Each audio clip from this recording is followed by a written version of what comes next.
Assalamualaikum warahmatullahi wabarakatuh. Selamat pagi anak-anak. Apa kabarnya hari ini? Waalaikumsalam warahmatullahi wabarakatuh. Baik, Bu. Alhamdulillah kalau kabarnya pada baik. Sebelum kita memulai pelajaran, alangkah lebih baiknya kita berdoa dulu. Berdoa menurut agama dan kepercayaan masing-masing. Berdoa dimulai. Berdoa selesai.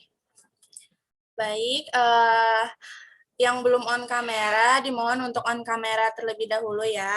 Untuk link absennya sudah Ibu kirim di kolom chat. Waktunya 20 menit dari sekarang. Setelah 20 menit, Ibu tutup linknya. Jadi yang terlambat, Ibu anggap tidak hadir. Baik, Bu. Apakah sudah terlihat? Sudah, Bu. Terlihat, Bu.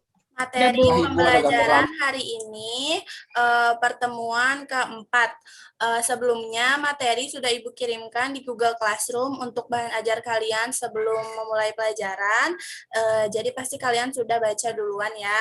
Nah, dimohon untuk memperhatikan materi karena di tengah penjelasan ada kuis yang harus dijawab oleh kalian. Baik, untuk materinya kita dimulai ya. Pada pertemuan keempat ini ada materi perencanaan kebutuhan pegawai. Apa sih perencanaan pegawai itu? Ada yang bisa menjawab? Saya, Bu. Iya, silakan Intan. Perencanaan pegawai itu suatu kegiatan yang dilakukan organisasi untuk kurun waktu tertentu, Bu. Ya, betul. Itu adalah penjelasan tentang perencanaan pegawai secara singkat. Ibu jelaskan lagi definisi perencanaan pegawai yang lebih rinci. Perencanaan pegawai adalah suatu kegiatan yang dilakukan organisasi untuk meningkatkan jumlah pegawai beserta persyaratan kualifikasi untuk kurun waktu tertentu agar mampu melaksanakan tugas dengan baik dalam suatu organisasi. Sampai sini jelas ya definisi dari perencanaan pegawai. Lalu selanjutnya ada formasi pegawai. Formasi pegawai adalah penentuan jumlah dan susunan pangkat pegawai yang diperlukan untuk mampu melaksanakan tugas pokok yang ditetapkan oleh pejabat yang berwenang. Nah, dalam formasi pegawai ini ada tujuannya. Tujuan penetapan formasi adalah agar satuan-satuan organisasi negara mempunyai jumlah dan mutu pegawai yang memadai sesuai beban kerja dan tanggung jawab masing-masing satuan organisasi. Sampai sini, apakah ada yang ingin ditanyakan mengenai formasi pegawai? Saya, Bu. Silakan, Bu Reva. Formasi pegawai ditetapkan berdasarkan apa ya, Bu? Oh baik, formasi pegawai ditetapkan berdasarkan macam-macam pekerjaan, rutinitas pekerjaan, dan bisa juga keahlian yang diperlukan. Jadi hal tersebut adalah hal-hal yang menetapkan formasi pegawai. Sudah cukup jelas ya. Ibu lanjutkan. Di sini ada prinsip-prinsip dalam menyusun formasi. Di sini ada 3 prinsip. Prinsip yang pertama, di setiap jenjang jabatan, jumlah pegawainya disesuaikan juga dengan beban kerjanya. Jadi jumlah pegawai dengan beban kerja ini harus seimbang. Lalu prinsip yang kedua, setiap perpindahan dalam posisi jabatan yang baik dikarenakan adanya mutasi atau promosi, dapat dilakukan apabila tersedia posisi jabatan. Lalu prinsip yang ketiga, beban kerja maupun komposisi jumlah pegawai tidak berubah. Di sini ada metode yang digunakan dalam menghitung formasi. Nah, dalam menghitung formasi, banyak metode yang dapat dipergunakan. Namun demikian, dalam pedoman ini disajikan metode yang sederhana yang memungkinkan dapat memberi kemudahan bagi instansi yang menggunakannya. Nah, metode yang dipilih adalah metode beban kerja. Nah, yang diidentifikasi dari hasil kerja, objek kerja, peralatan kerja, dan tugas per tugas jabatan. Sampai sini dapat dipahami ya. Nih selanjutnya ada kuis. Bagi yang memperhatikan tadi slide-slide sebelumnya pasti bisa menjawab. Pertanyaannya, penentuan jumlah dan susunan pangkat pegawai yang diperlukan untuk mampu melaksanakan tugas pokok yang ditetapkan oleh pejabat yang berwenang disebut dengan, silakan dijawab yang mana jawabannya. Bu. Formasi pegawai, Bu. Ibu. Formasi pegawai. pegawai ya. Baik, Ibu klik ya, apakah benar jawabannya?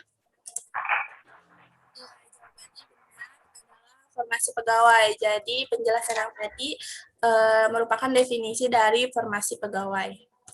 Lanjut ke materi, di sini ada proses penyusunan formasi pegawai. Di sini ada dua proses, yaitu ada sistem sama dan ada sistem ruang lingkup.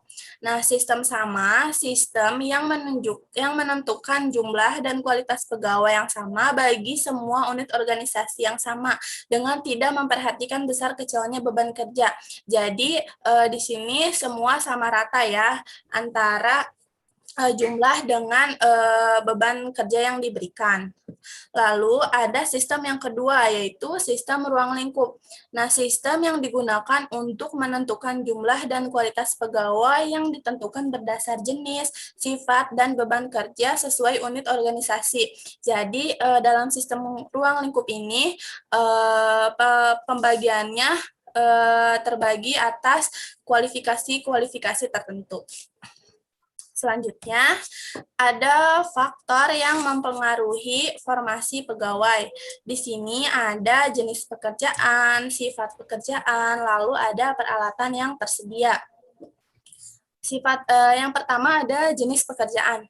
Jenis pekerjaan ini adalah macam-macam pekerjaan yang harus dilakukan oleh suatu organisasi, tergantung jenisnya. Jadi ada yang organisasi jenisnya macam-macam ya, tidak sama semua rata. Lalu ada sifat pekerjaan.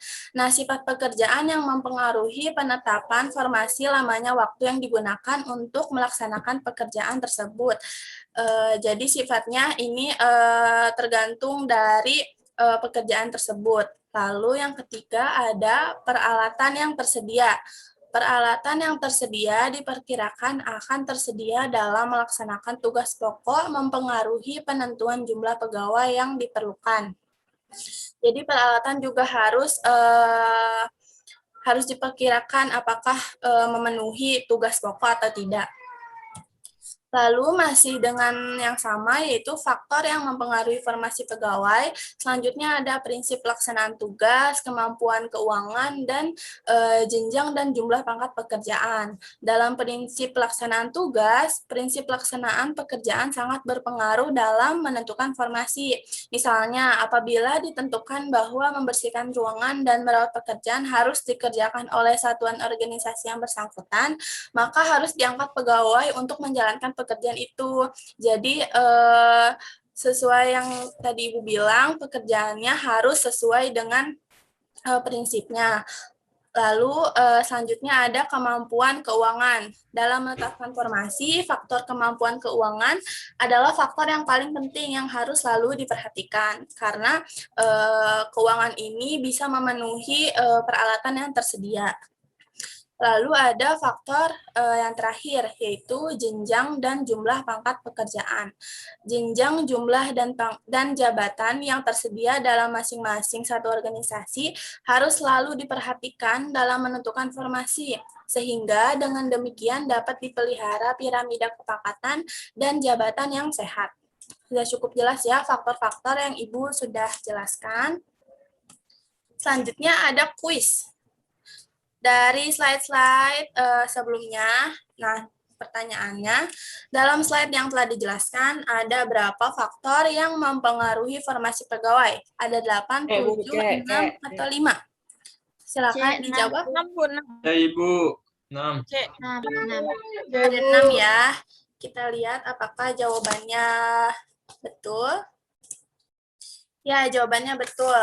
Jadi faktor yang mempengaruhi formasi pegawai ada 6, yaitu jenis pekerjaan, sifat pekerjaan, peralatan yang tersedia, prinsip pelaksanaan tugas, kemampuan keuangan, dan jenjang dan jumlah pekerjaan. Nah, materinya sudah selesai. Dari materi yang Ibu sudah jelaskan, adakah yang bisa menyimpulkan? Silakan. Saya, Bu. Ya, silakan Izata dulu ya.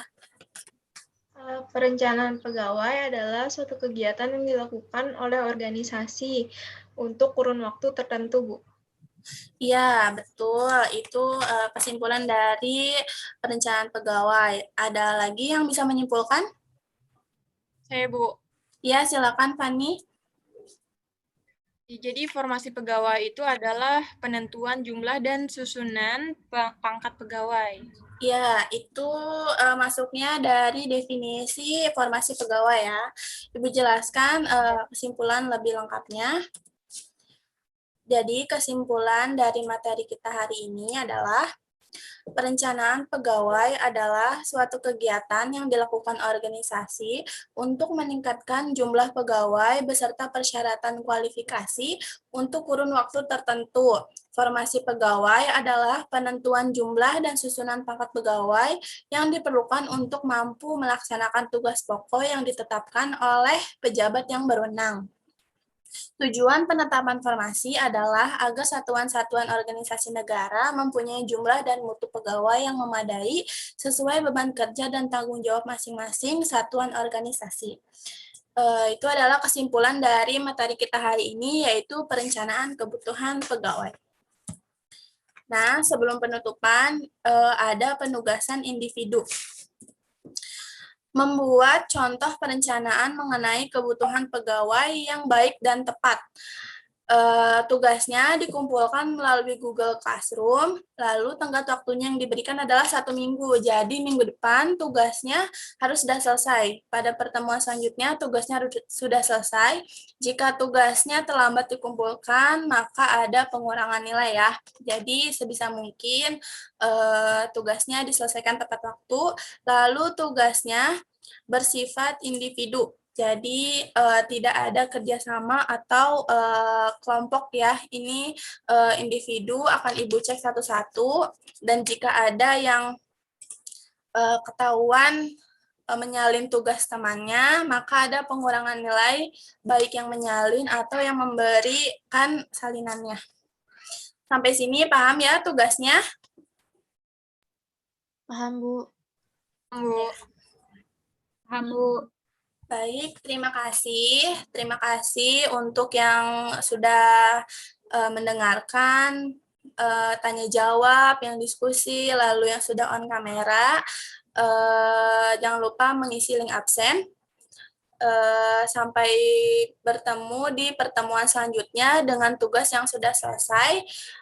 Ibu akhiri, wassalamualaikum warahmatullahi wabarakatuh. Waalaikumsalam warahmatullahi Waalaikumsalam warahmatullahi wabarakatuh. Waalaikumsalam warahmatullahi wabarakatuh. Makasih, Bu. Ya, sehat-sehat ya semuanya.